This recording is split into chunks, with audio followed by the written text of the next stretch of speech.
Muy buenas tardes. Hola, ¿qué tal? Muy buenas tardes. ¿Cómo están por allí? Me presento por si llega alguien que es su primera vez. Mi nombre es Adriana. Este espacio es Café Literario, donde, bueno, nos damos cita cada 2 semanas, los días miércoles, para compartir un rato de literatura y algo más.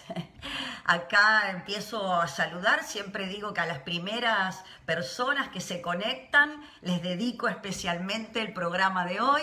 Hola Esther Mednicki, hola Silvia Pérez, acá ya están firmes, conectadas, súper puntuales, me encanta. Así que bueno, vamos a ir de a poquito esperando que se vaya sumando más gente. Ahí se suma también Marcela Camaña. Y como siempre les decimos, en este tipo de transmisiones, cuando son transmisiones en vivo, como la que estamos en este momento, nuestra forma de interactuar va a ser a través de sus comentarios que van a ir dejándome en el chat.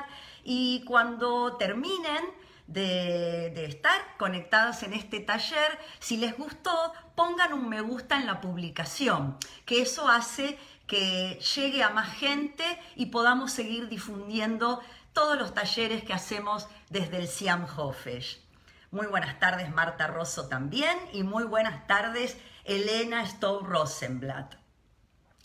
Bien, siempre estos primeros minutitos lo dedicamos a nuestro ritual que ya se instaló, de saludarnos, de tratar de acercarnos, de compartir un buen momento, de acompañarnos, de disfrutar de la literatura y por supuesto, como siempre, el cafecito de rigor, no falta jamás, que da nombre a este taller, que bueno, comenzó allá hace mucho tiempo en el edificio del Siam, en Uriburu, y bueno, desde hace un año ya funcionando de esta manera, adaptándonos, tratando de encontrar lo positivo y bueno, y salir adelante con buena actitud y seguir aprendiendo cosas, que creo que eso es lo que nos mantiene con buena fuerza para afrontar lo que haya que afrontar. Bien, acá también saludo a Vivi Ornes. Bien, bien, muy bien.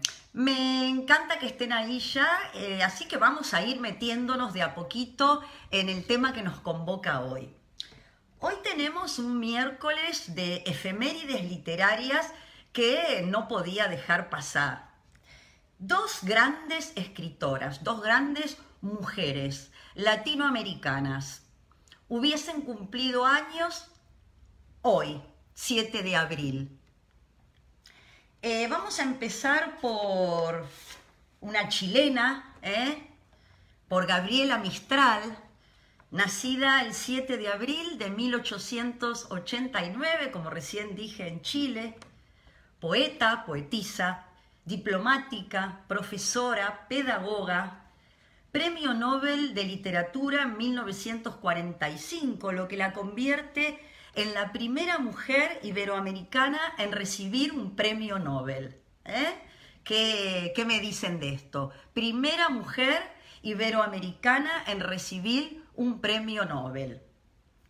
Bien, ahí veo que sigue llegando gente, Alicia Krasov, ¿qué tal? Betty, bien, muy bien. Ahora hago un saludo general y después cuando termino la saludo especialmente. Entonces, acá tenemos a este exponente que es Gabriela Mistral, que hace algunos miércoles atrás con mi compañero Amelio en narrativa le dedicamos parte de un taller a la obra de Gabriela Mistral, así que hoy no vamos a profundizar en su obra, pero sí, no podía dejar de mencionarla, ya que hoy es su efemérides, sí me gustaría destacar hoy un aspecto de ella que tiene más que ver con la docente que fue, con esta pedagoga, esta mujer de avanzada que introdujo conceptos pedagógicos súper revolucionarios para la época y que hoy suenan actuales si los escuchamos y los leemos.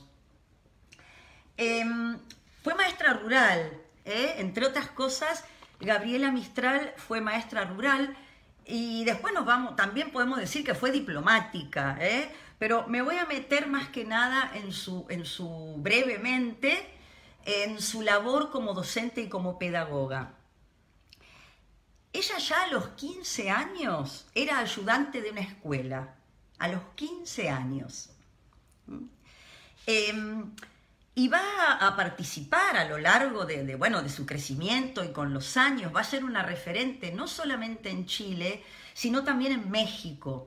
Gabriela Mistral va a participar en un rol protagónico en todo lo que tiene que ver con la reforma educativa en México, allá por 1922, para que nos ubiquemos en qué época estamos hablando.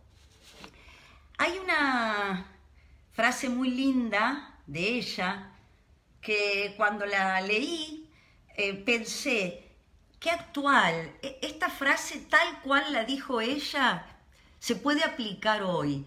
Hoy que estamos debatiendo mucho acerca de la escuela, de los nuevos modos de aprendizaje, de la escuela física, del aula virtual, se están replanteando muchos conceptos en pedagogía.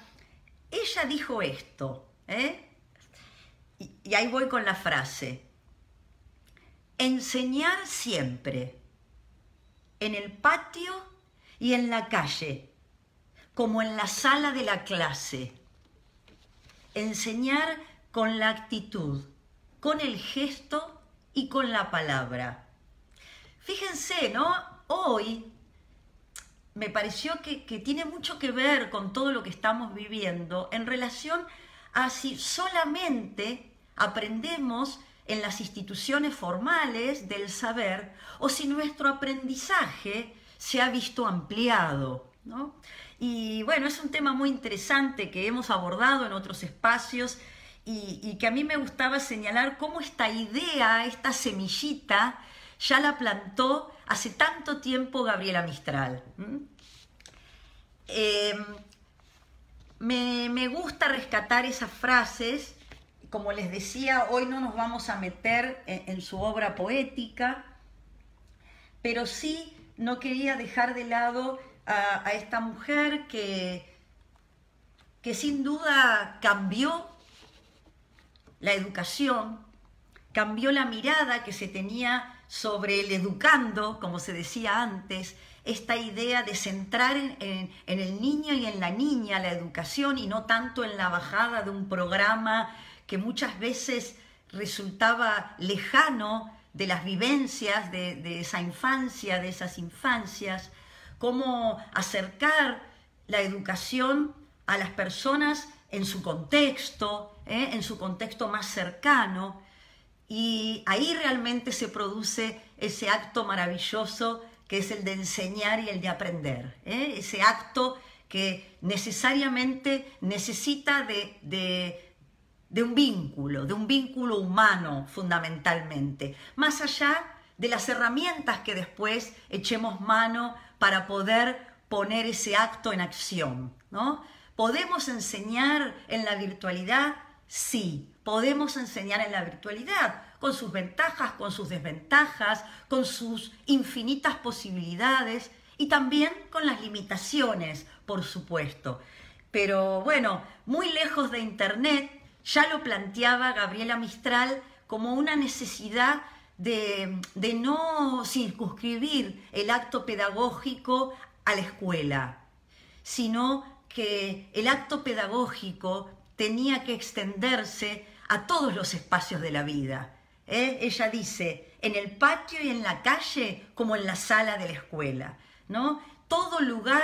En todo lugar aprendemos y en todo lugar enseñamos. Así que bueno, esto lo quería destacar. Después algunas cuestiones que también me interesan subrayar, que no todo fue color de rosa para esta mujer, tuvo que enfrentarse a muchos prejuicios por ser mujer, desde ya, por supuesto, estamos hablando de 1900 y tantos. Y más allá del prejuicio por ser mujer, dos cuestiones que le costaron mucho su integración Una era que era una mujer muy alta, tenía una contextura física muy grande, como se decía antes, era muy alta para ser mujer, ¿no? Era muy frecuente ese comentario. Bueno, hoy ya no lo decimos, hoy sabemos que hay mujeres altas, bajas, como hay hombres altos, bajos. La altura no tiene que ver con el género, sino tal vez tiene que ver con otras cuestiones más genéticas, ¿no? Pero bueno, lo cierto es que Gabriela era muy alta, muy grandota, y eso le daba como un aspecto, entre comillas, varonil. Y además tenía, Gabriela, rasgos indígenas, y eso también le generaba resquemores. Señalo estos dos puntos para resaltar aún más la lucha de esta mujer como pedagoga, como docente, y bueno, por supuesto, después está toda la faceta de esa poetisa y toda la faceta de esa mujer diplomática también. Va a concluir su vida en Nueva York, donde ya estaba radicada hacía muchos años. Aprovecho para tomar agua y para leerlas y leerlos. Qué lindo, Adri, escucharte, dice Luciana Slipakov. Gracias, Lu. Qué bueno que hagas esta pasadita por acá. Esto genera cercanía. Me encanta cuando parte del equipo puede sumarse, aunque sea un ratito, y ahí estamos compartiendo un café a la distancia. Se extrañan esos cafecitos. Bueno, acá tratamos de recuperar esos momentos de café. Un ejemplo de vida, dice Adela Tusi. Bien, mujer de avanzada, se entiende en el patio, en la calle y en la escuela. Así es. Me encanta la apuesta, dice Lu, el verde, el arte. Qué bien. Se escucha muy bien. Sí, traté de cerrar todo porque afuera hay mucho ruido, pero bueno, acá estamos como en un microclima, ¿no? Tratando de lograr esa intimidad con cafecito en mano, por supuesto. Bien, hay mucho más, por supuesto. Esto no pretende ser una síntesis sobre Gabriela Mistral, ni mucho menos. Las invito y los invito a que recorran a través de Google distintas páginas, van a encontrar poemas suyos y bueno, quien tenga los libros, la posibilidad de acceder a la lectura de sus versos tan entrañables, donde le dedica un espacio muy particular a las infancias, una mujer que justamente para contrarrestar esos prejuicios, si bien una mujer imponente, ¿no? Con rasgos tal vez severos, incluso a veces parece a través de sus fotografías, una mujer que su ternura la expresó en lo que mejor sabía hacer, que era vincularse con las infancias. Y les sugiero, si tienen ganas, que busquen los poemas que casi eran canciones porque tienen una gran musicalidad que ella escribió especialmente para las niñas y los niños. Y a pesar que hoy las infancias son tan distintas a aquellas infancias de comienzo del siglo XX, prueben leer en voz alta esos versos y van a ver que siguen resonando muy frescos y fundamentalmente muy vivos. Acá hay un saludo desde Israel, qué lindo, qué emoción enorme. Y aprovecho ahora justamente para pasar un chivo. Me diste el pie allí con tu comentario que el próximo miércoles este taller va a salir por Zoom. Quien no recibe el acceso puede pedirlo al WhatsApp del Cian Hofesh. Yo también después lo voy a difundir. Vamos a dedicar un taller especial de 1 hora dedicado a algunas escritoras israelíes, ¿sí? De distintas épocas. Porque bueno, nos vamos a sumar desde acá, desde Buenos Aires, desde la Argentina, a celebrar la creación del Estado de Israel, que como ustedes saben, se conmemora el próximo jueves 15 de abril. Así que como es un día no laborable en la Argentina, el 15 de abril vamos a estar haciendo distintas actividades, va a haber muchas actividades y material que vamos a compartir por todas nuestras redes, pero este taller específicamente va a tener un café especial, un café muy particular, cargadito de literatura israelí. Así que los espero el próximo miércoles. Bien, cuando empecé este vivo, les decía que había dos grandes mujeres latinoamericanas que hubiesen cumplido años hoy. Una la acabo de mencionar, hicimos un paseíto ultra rápido sobre Gabriela Mistral, y ahora voy a meterme con la otra mujer. Acá fue Victoria Ocampo, la que también cumplía años los 7 de abril, y Victoria Ocampo había nacido un año después, fíjense, que Gabriela Mistral. Victoria Ocampo nació el 7 de abril de 1890, ¿sí?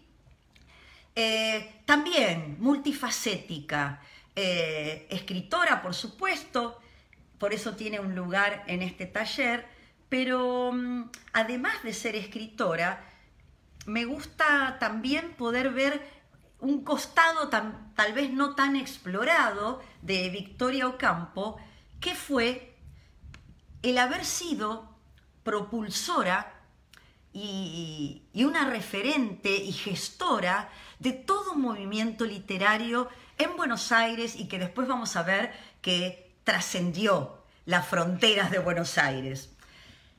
Algunos datitos mínimos como para ubicarnos un poquito sobre quién fue Victoria Ocampo, aunque en realidad la biografía es bastante conocida, es alguien que la hemos visto y que frecuentemente en los suplementos literarios de distintos diarios, es una mujer muy referida en el mundo literario de la Argentina, pero a mí me gustaría repasar algunas líneas en relación a su biografía, y después ya nos metemos con algunas cuestiones que tienen más que ver como gestora cultural, una mujer que dedicó toda su vida a la cultura.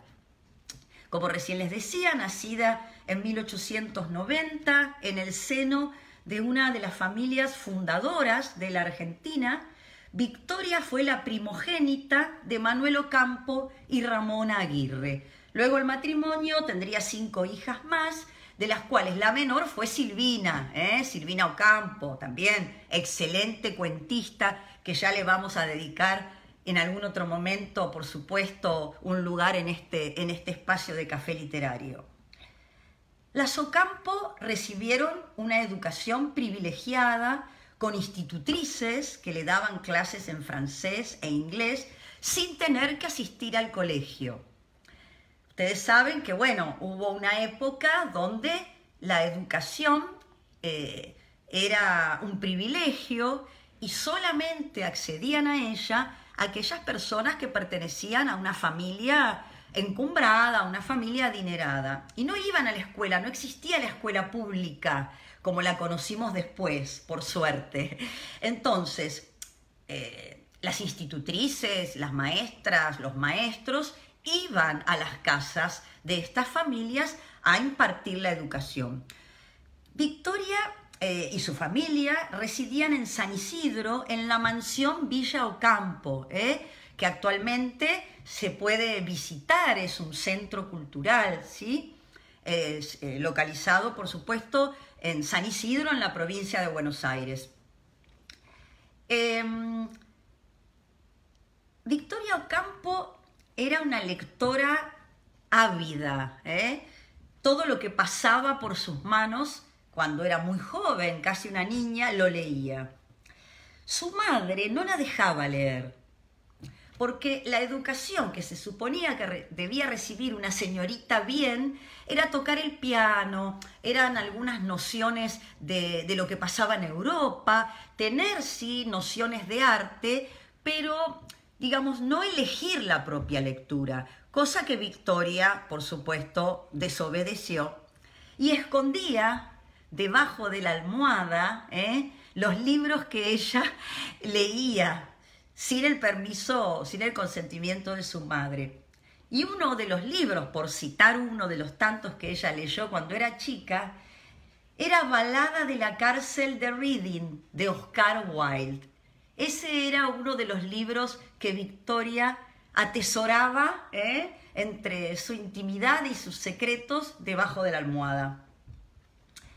En la década del 20, fíjense que es contemporánea a Gabriela Mistral, Victoria realizó sucesivos viajes a París que van a marcar su vida. En varias ocasiones, Victoria manifiesta la voluntad de estudiar teatro y convertirse en actriz, lo cual ahora el que le va a prohibir no es su madre la lectura, sino su padre la actuación. Obviamente acá fue mucho más complicado estudiar teatro, tal vez es mucho más complicado, hay una exposición mucho mayor que leer a escondidas, que es lo que permite la literatura.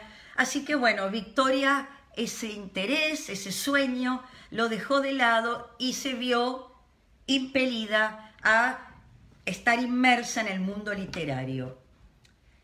En 1920 va a publicar su primer artículo en La Nación. El artículo se refería a la Divina Comedia de Dante Alighieri. Y el artículo, ese primer artículo, se llamó Babel. Luego va a publicar sus primeros libros, de Francesa a Beatriz, 1924, en la Revista de Occidente, donde allí se va a conectar con Ortega y Gasset. Y va a seguir una gran producción a lo largo de los años. Y acá voy a hacer, digamos, un apartado y los invito y las invito a meternos un poquito más en esta Victoria gestora de cultura. Otra vez, un lugar, un mundo inhóspito para las mujeres, sobre todo para las mujeres que les gustaba pensar, para las mujeres que les gustaba leer. No era fácil, ya arrancamos con ese problema. Y ojo, y acá tenemos, digamos, el contraste con Gabriela, ¿no? Gabriela Mistral era una maestra rural, de origen humilde, de madre modista, y tuvo muchas dificultades para entrar en el mundo intelectual. Sin embargo, Victoria, que uno podría decir, en primer lugar, contaba con todos los beneficios de pertenecer a la aristocracia, también le costó mucho ser respetada y ser tenida en cuenta. Lo logró, pero bueno, tuvo que trabajar enormemente para ser reconocida. Hay una foto que si buscan en internet la van a encontrar y que me pareció maravillosa, que es un retrato, una foto precisamente, que tomó un fotógrafo de la época, un fotógrafo que cuando les diga el nombre van a decir, ah, claro, sí, cómo no. No sé si se llega a ver acá en la pantalla, porque bueno, con la cámara tenemos mucha luz, después ustedes lo buscan. Esa es Victoria Ocampo, retratada por Man Ray. Man Ray era uno de los tantos artistas que acudía a esas reuniones organizadas por Victoria Ocampo. Tanto en su estadía en París, como después muchos de los intelectuales, de los artistas y las artistas venían a Buenos Aires para asistir a esas reuniones maravillosas. Victoria se va a casar a los 22 años con un abogado aristócrata, pero rebelde también. El corazoncito de Victoria duró poco en ese matrimonio porque se va a enamorar del primo de su esposo, un diplomático, con quien después va a compartir 13 años de su vida. Hay una biógrafa de Victoria Ocampo que tiene escritos muy interesantes y se las recomiendo, que es Esther Vázquez. ¿sí? Esther Vázquez investigó mucho y escribió mucho sobre la vida de Victoria Ocampo.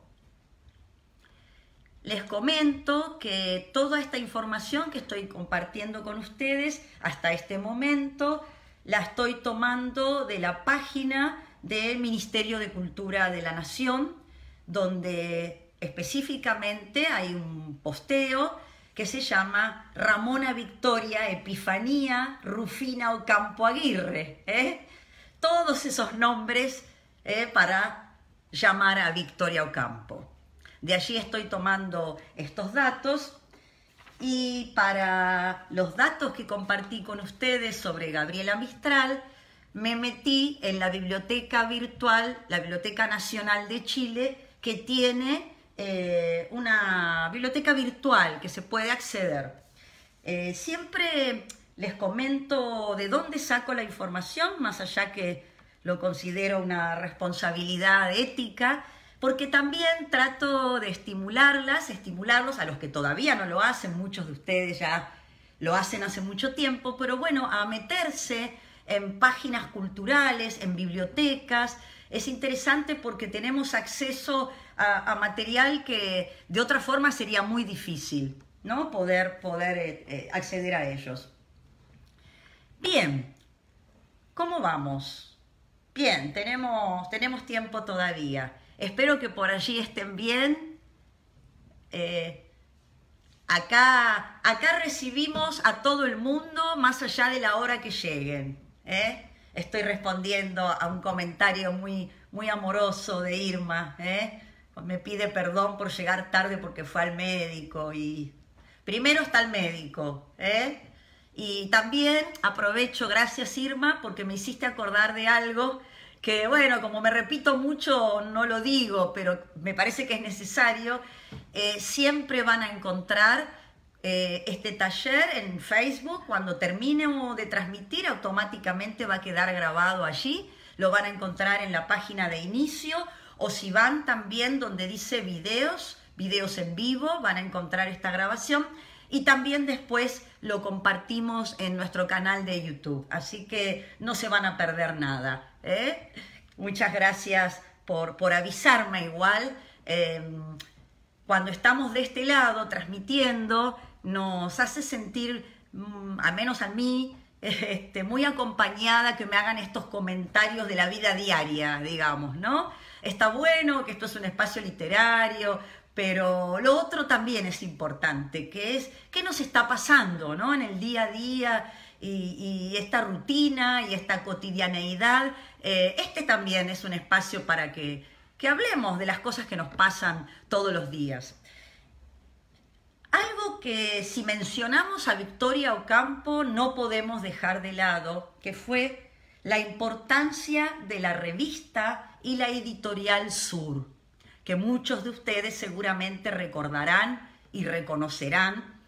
En determinado momento, ya una Victoria madura, una Victoria muy contactada con el mundo literario fundamentalmente, pero también con el mundo de la pintura, de la fotografía, de las artes en general, va a pedir a un arquitecto muy famoso por ese entonces, que fue el arquitecto Bustillo, que construyera una casa para luego poder tener un espacio para la redacción de una revista.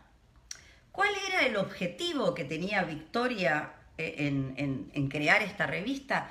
La idea de ella, el proyecto de ella era poder promocionar a jóvenes escritores y escritoras de Latinoamérica específicamente, pero también aquellas personas que ella había conocido en Europa y en otras partes de Latinoamérica. Entonces surge este proyecto de gestión cultural, encarga la construcción de esta casa a este arquitecto.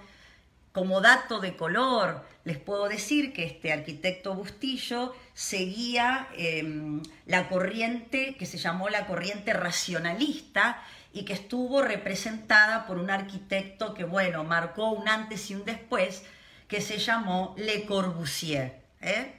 Seguramente también lo conocen.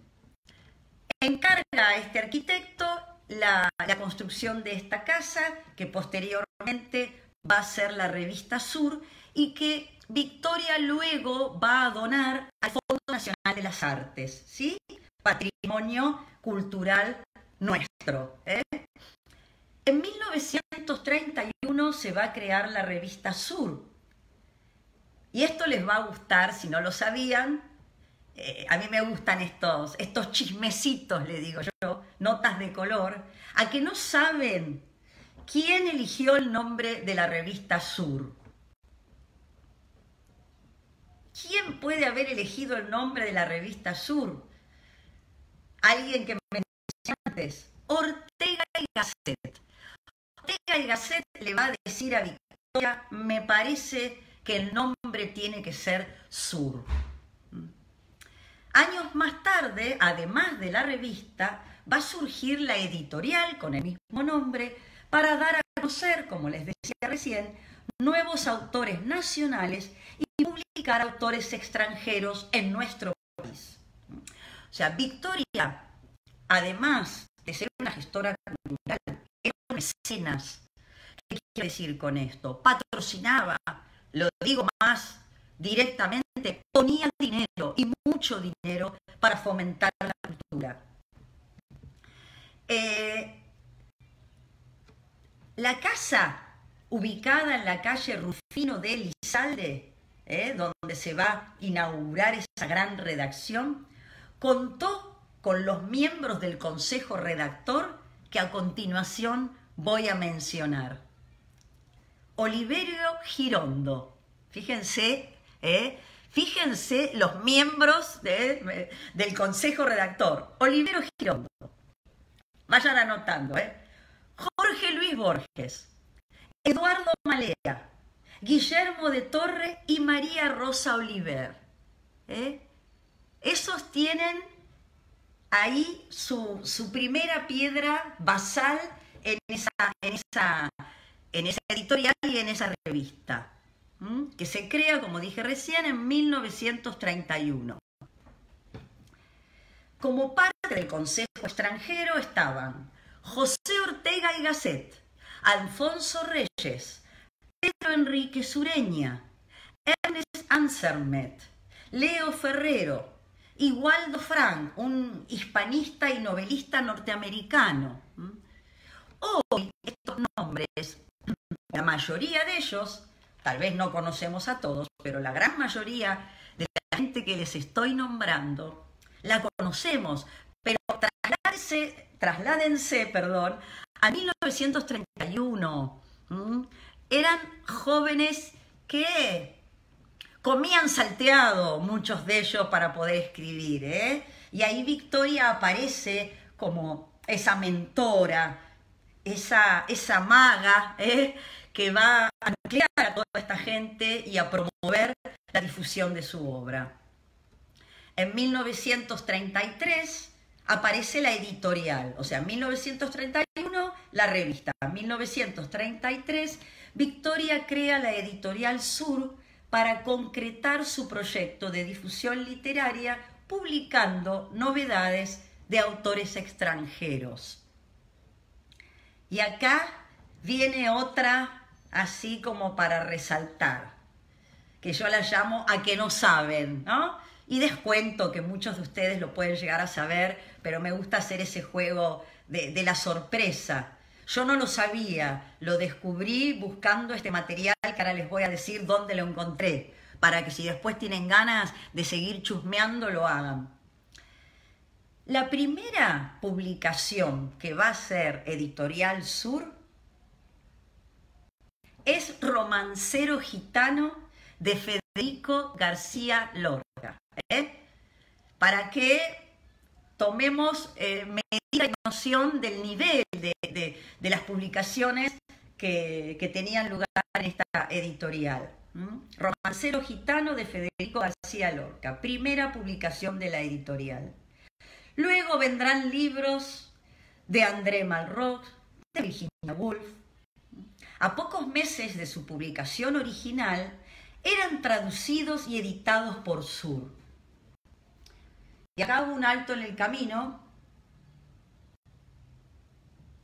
no solamente para tomar agua, sino también para, quizás pasa de largo, y lo quiero destacar, que en 1930 y pico, Argentina, final del mundo, en ese momento, con, bueno, Europa, ¿no?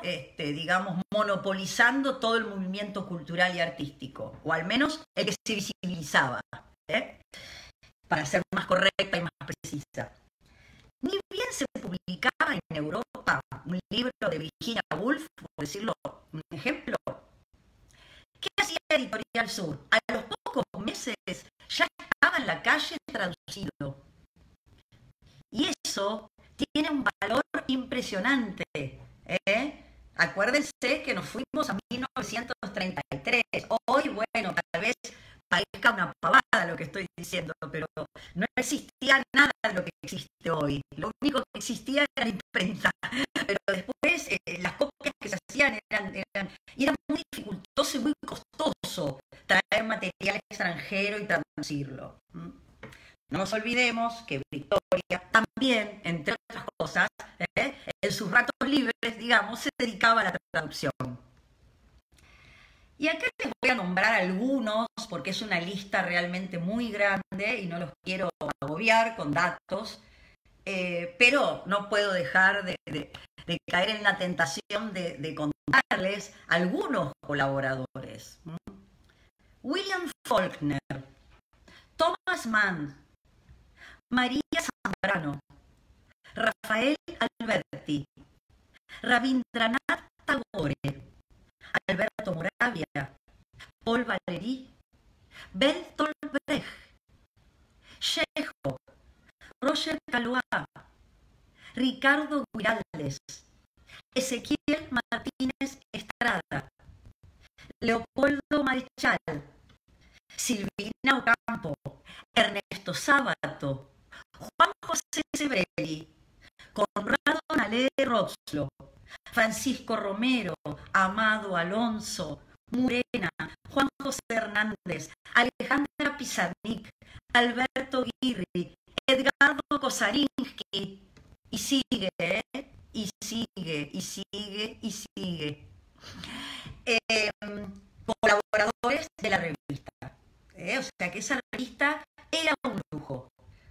Se conservan ejemplares y recomiendo enfáticamente que visiten la página que yo visité, que es, para que la puedan buscar, se busca en Google www.fundacionsur.org.ar www.fundacion-sur.org.ar. La digo así porque si ustedes ponen Fundación Sur les va a aparecer, pero ojo que pueden aparecer muchas cosas. Entren en la página oficial de la Fundación, que es la fuente de la cual estoy yo compartiendo algunos de estos datos tan interesantes. La foto que tomó Man Ray de Victoria también se encuentra en esta página.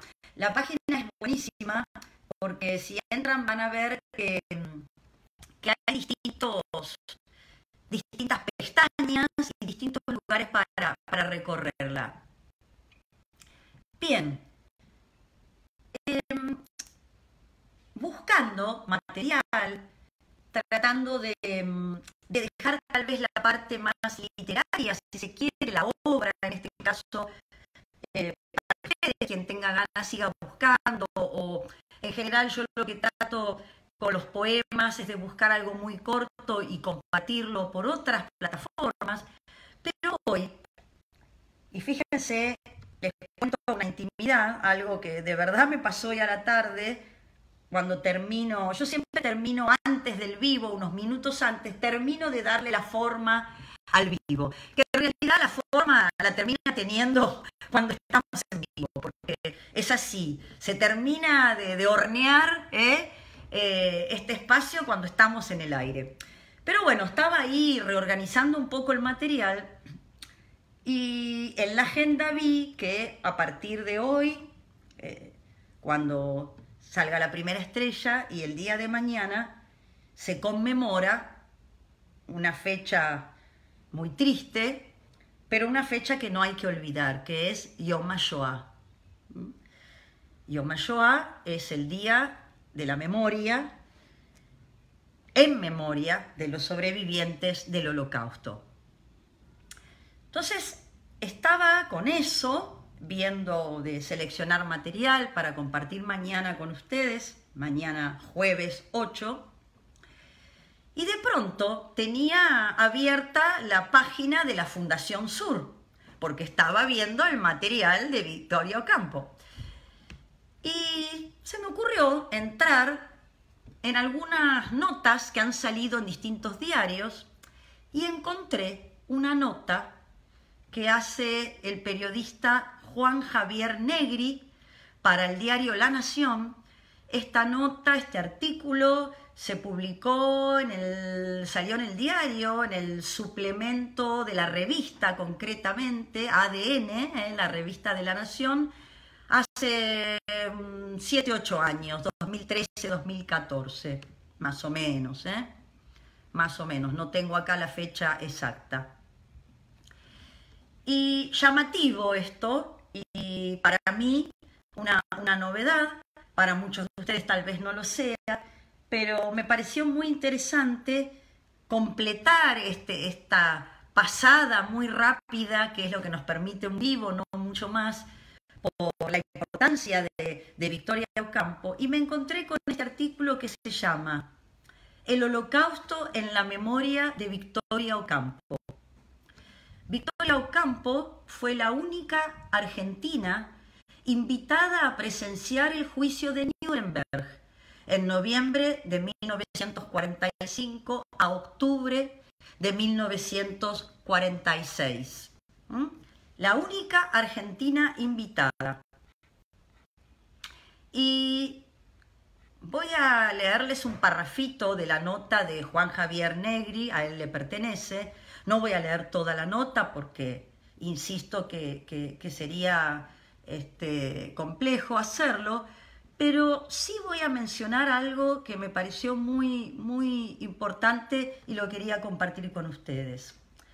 En 1960, cuando se debatía la legalidad del secuestro de Adolf Eichmann en territorio argentino para ser llevado a juicio en Israel, Victoria Ocampo terció en la disputa para recordar la ignominia sufrida por tantos seres humanos por el solo hecho de ser judíos.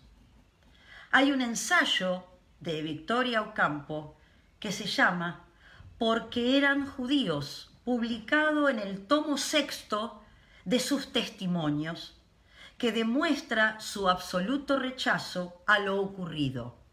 Esto dice el periodista Juan Javier Negri.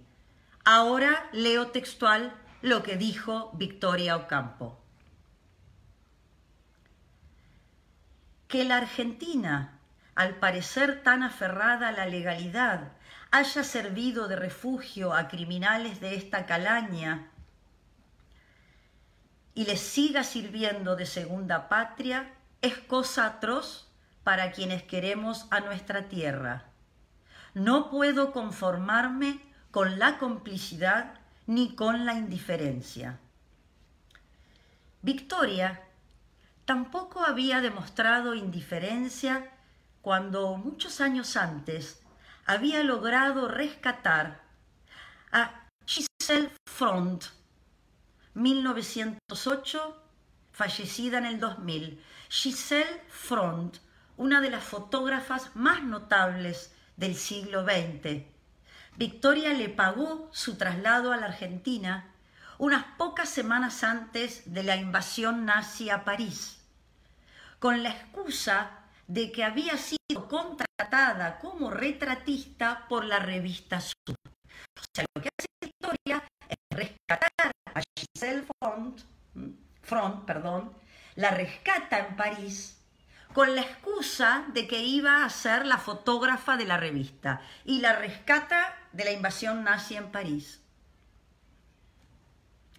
Giselle después se va a destacar años después por retratar a escritores y escritoras como Virginia Woolf, entre otras, Joyce, Colette, Marguerite Yourcenar, Jean-Paul Sartre, Simone de Beauvoir, etcétera, etcétera.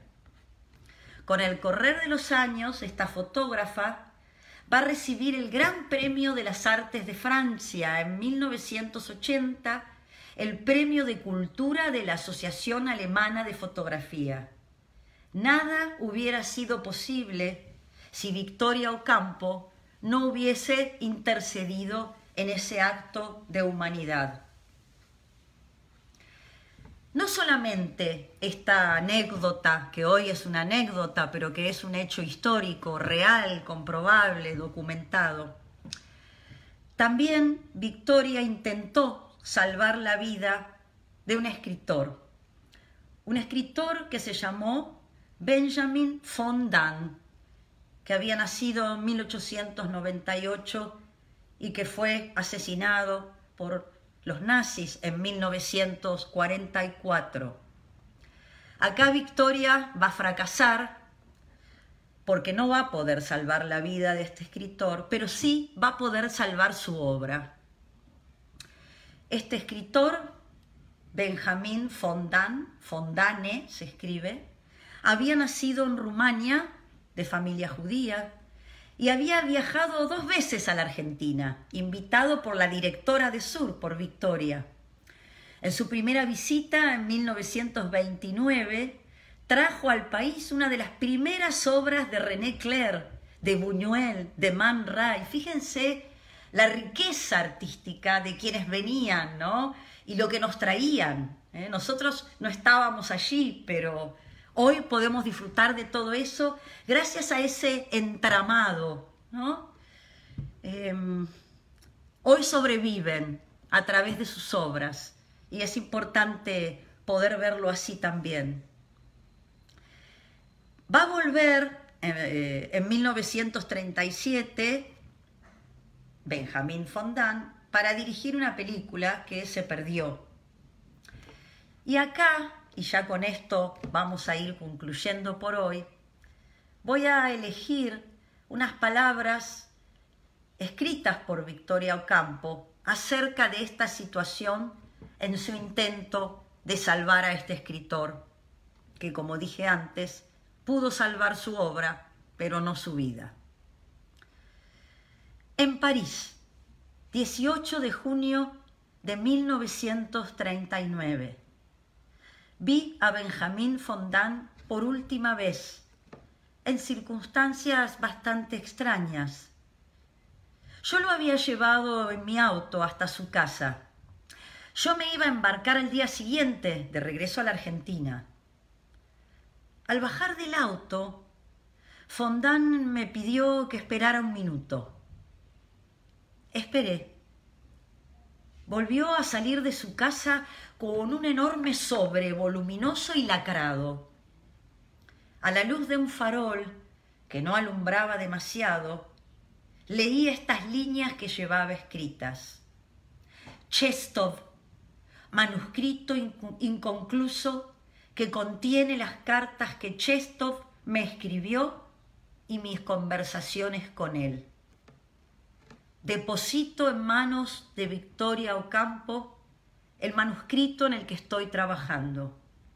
En caso de guerra, ese manuscrito puede ser usado por ella como lo juzgue conveniente. Por consiguiente, podrá abrir el sobre. Estas palabras de puño y letra de von Dan. Aclaro porque esto es como una gran mamushka, que se va abriendo y voy tirando mucha información.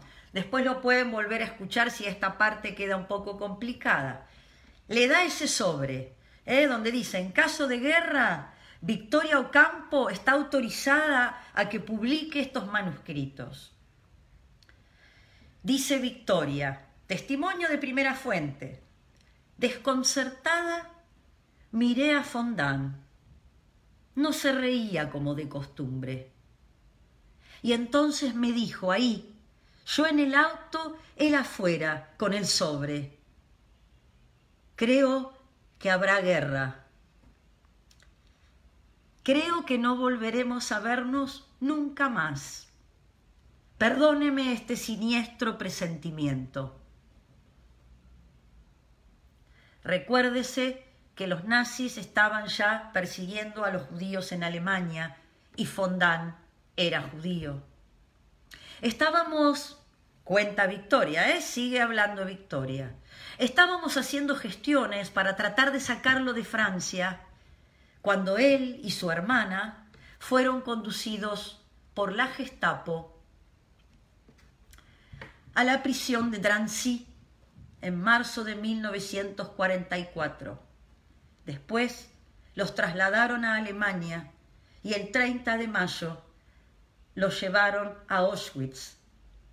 El 29 de septiembre, Fondán y su hermana terminaron con sus vidas en manos de los nazis. No acaba aquí la historia, sigue contando Victoria. Cuando después de su muerte abrí el sobre, encontré estas líneas suplementarias. Entrego este manuscrito inconcluso a Victoria Ocampo por temor de una guerra súbita que me obligue a abandonar mi domicilio sin poderlo salvar.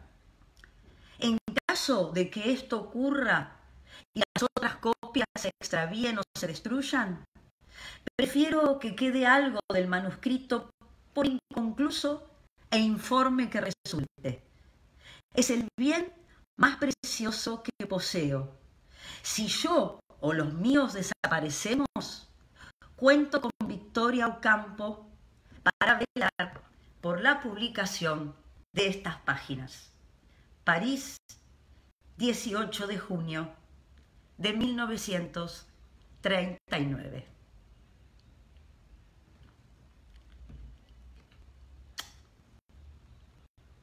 Hasta la próxima. Ahora los leo y las leo y les contesto. Muchas gracias, me han dicho cosas preciosas que, bueno, después me voy a encargar de agradecer en privado y personalmente. Que estén bien, a cuidarse.